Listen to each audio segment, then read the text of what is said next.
Yo mga idol, kamusta? Sports Talk PH nga pala. Ang pahayag ni Garcia, pag-usapan natin yan mga idol.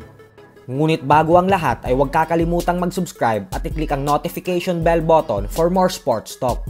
So matapos nga pong sumabog ng balita kahapon na magtutuos na ang dalawang knockout artist na sila Ryan Garcia at former WBA Junior Welterweight World Champion Pitbull Isaac-Cruz para sa buwan ng Mayo, ay sinabi nga po ni Garcia na bagamat madami siyang hindi magagandang bagay na sinabi patungkol kay Pitbull sa nakaraan, ay hindi umano ibig sabihin nito ay hindi niya na ito nire-respeto.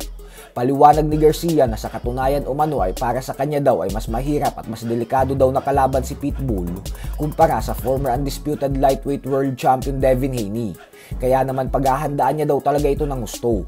Kung pag-uusapan lang po kasi ay lakas ng suntok, ay walang duda po talaga na mas malakas talaga si Pitbull kaysa kay Haney dahil hindi naman kilala bilang power puncher si Haney. Habang si Pitbull naman ay kapag tumungtong na sa ibabaw ng lona, ay isa lang ang alam nitong gawin. At yun nga po ay ang umatake ng umatake.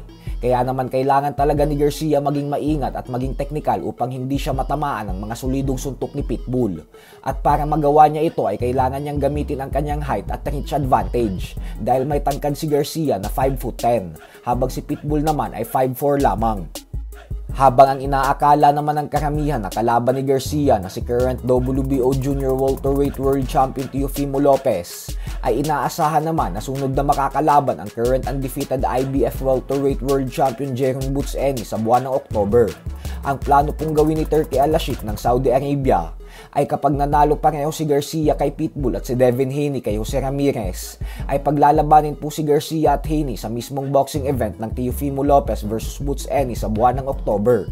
At ang mananalo sa Garcia vs Haney at sa Lopez vs Ennis ay ang siyang magtutuo sa buwan ng Pebrero sa susunod na taon. Kaya naman talagang binubuhay talaga ni Turki ang sports ng boxing.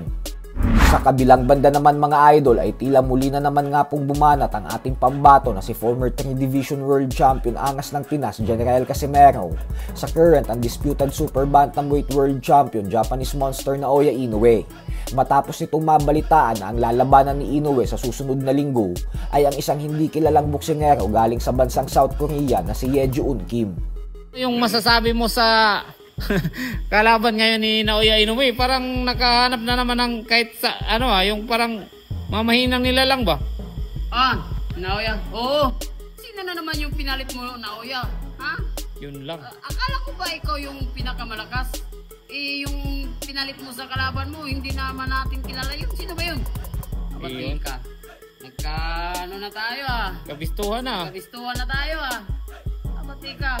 Uy, Naoya Inoue, hindi ikaw ang tunay na malakas. Yan Naghihintay na ako sa'yo.